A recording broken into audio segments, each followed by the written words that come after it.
Hey guys, it's Nate, and I just wanted to drop this really quick first impression video about PolarPro's new variable neutral density filter that they've produced in partnership with Peter McKinnon, the Canadian photographer, videographer, cinematographer, billiard playing, Ford fanatic, coffee enthusiast, who also happens to be a massive YouTube star, breaking the 5 million subscriber mark here within the last few weeks. So congratulations to him and to all those that are helping to produce his content.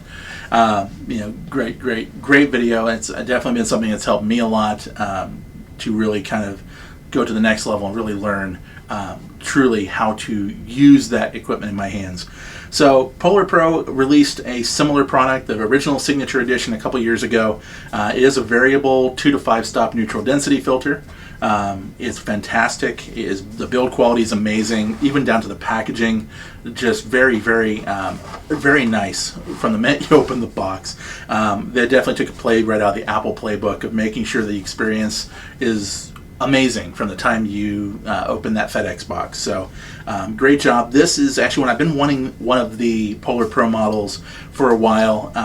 I think it could be some of the fact that seeing what it can produce through content made by a lot of various YouTubers and photographers who happen to use these really just kind of made it click in my head that, man, I really want to try that. And then to see the level of intricacy they put into developing something that is leaps and bounds ahead of so many others. And I've had other VNDs from other manufacturers that are much less expensive, and honestly it shows in not just the performance, but I think just in the overall fit and finish, the quality of the glass and everything. So this actually was announced on September 30th, and for the last 2 months I thought it was awful funny that I've had the original in my cart going, I need to just click the button, and I'm glad I didn't, because when they announced it on September 30th it was like, that's it, that's why I haven't done it.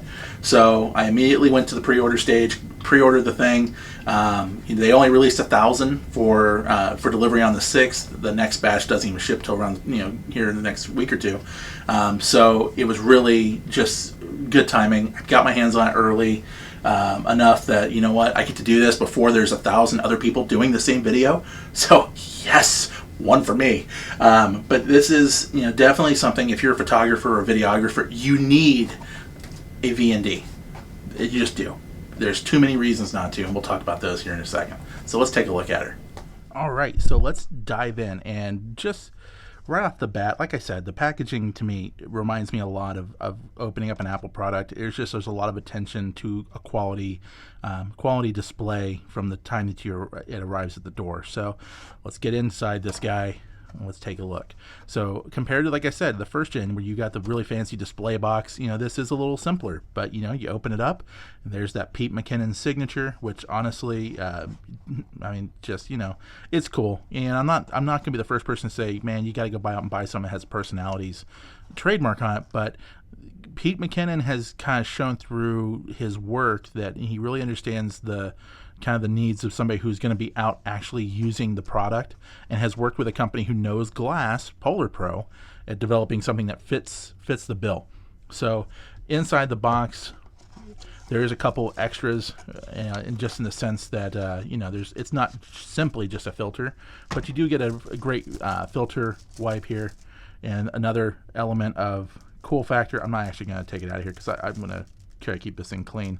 But there's also that Pete McKinnon signature embossed into the black lens cloth here, so pretty cool. You also get the case for it, which is not just simply a case. There's something a whole lot more going on here.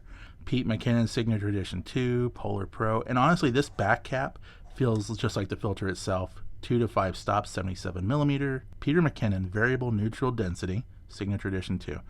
Really nice, extra attention to detail, and this is very useful for one simple reason. You unscrew this and there's your filter. The front of this is what they call their Defender 360. It is basically a lens cap that's designed to be left on the filter, both on camera when you're not using it, and when it's off camera and packaged back up.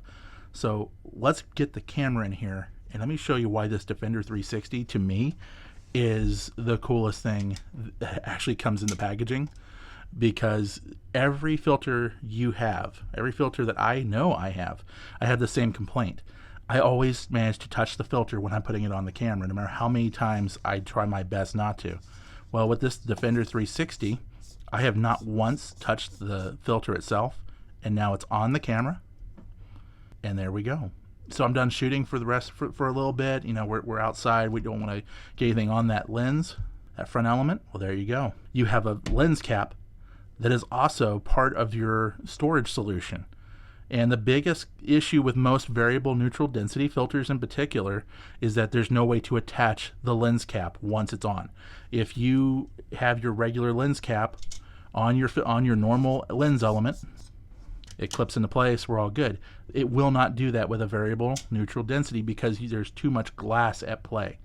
There are two pieces of polarized glass working together to make that variable nature. So as you're using that filter, I mean, if you look at it, there is no gap there for a lens cap to go on there. So this is really a fantastic solution to include with your lens filter. So variable neutral density, one of the big improvements that have been added here is because these are designed to be used run and gun. If I'm shooting video, if I'm doing a video blog, it gives you the ability to change the filter on the go. Or in my case, I predominantly use this so I only have to have one filter instead of on off on off on off to get the proper adjustment for brightness. So what's special about the Signature Edition 2 is these are haptic. So when I'm turning the front element of the filter, I feel when it hits a stop. So if I need 2 stops of reduction, I've got it. But if I need to crank it up, I know I'm hitting that mark without ever having to look at the filter, without having to look at these etchings, because I can feel it hit on those exact points. So on the original, you didn't have the feedback, but you could at least see where you're stopping. And I wish I had one to compare against. Most variable filters really limit their markings to just kind of increasing size dots or increasing size hash marks, so you can kind of see where you're going. This is a very, very smartly designed, very well engineered, designed to ensure that you know where you're hitting your stops. I've had ND filters that have, or variable NDs, that are just the bubble, just the hash mark, and then I'm having to go and look at the camera. I'm having to get out from behind the camera, and I'm having to look to make sure that I'm not in between where I'm going to get weird, weird effects and vignetting on the lens, just all kinds of weird things that can occur when you don't have these set properly. Just great job. Taking it on and off, to me, that's one of my big fears every time I'm outside with one, because I'm always afraid I'm going to drop it. I'm always afraid I'm going to scratch it or just get all kinds of crap on it that I can't really then use the filter properly without having to stop and clean. So to be able to take this on and off safely and in a controlled way where I'm not going to risk getting crap on it. Now these are coated and everything else to really be highly resistant to smudges and scratches and things, but at the price point these come at, I don't want to even try it. I really don't. I baby my gear. So really, what's the point of a variable ND? And I kind of alluded to this a few times, but if you're shooting video, one thing that the camera does automatically, typically, is it automatically determines all your values if you're running video in auto mode. Auto mode. If you look at your cell phone, when you hit video on your iPhone, it assumes all those things, what your f-stop should be, what your ISO should be, what your shutter speed should be to get the proper exposure of your video based off what's going on in front of the lens. But when you're shooting with something like a, this is a 6D Mark II here, but you could be an R6, an R5, a 1DX Mark II, Mark III, you take your pick, 5D Mark IV, whatever various Sony or Nikon you may have. So when you're trying to shoot for that optimum video appearance, you pick that style. Maybe you want a very cinematic look where you want something that feels cinematic and high quality. So you set those values. I think honestly everybody should be doing that. They should be setting their own values if you're going to use something like this. In the case that I have gone to shooting in 24 frames per second, mainly because I don't like the jitteriness or soap opera effect of shooting in 30 and 60 frames per second. That's what typically your phone will be set to, 30 or 60. So I set mine to 20, my camera's to 24, including my iPhone, by the way. In fact, what you're watching is being recorded on an iPhone 11 Pro Max and using Filmic Pro. So I set my values for 24 frames per second. My shutter speed on the camera, following the 180 rule, is double whatever I have chosen my frame rate to be. So if I'm shooting 24, then I need a shutter speed double that. So in the case of Canon, 50. Some cameras like Filmic can do 48 even. If I'm shooting in 60 frames per second, I want to have 120 shutter speed. If I'm shooting 30, then obviously 60, so on and so forth. But when you're outside, shooting 1/50, a 50th second shutter speed lets in a lot of light.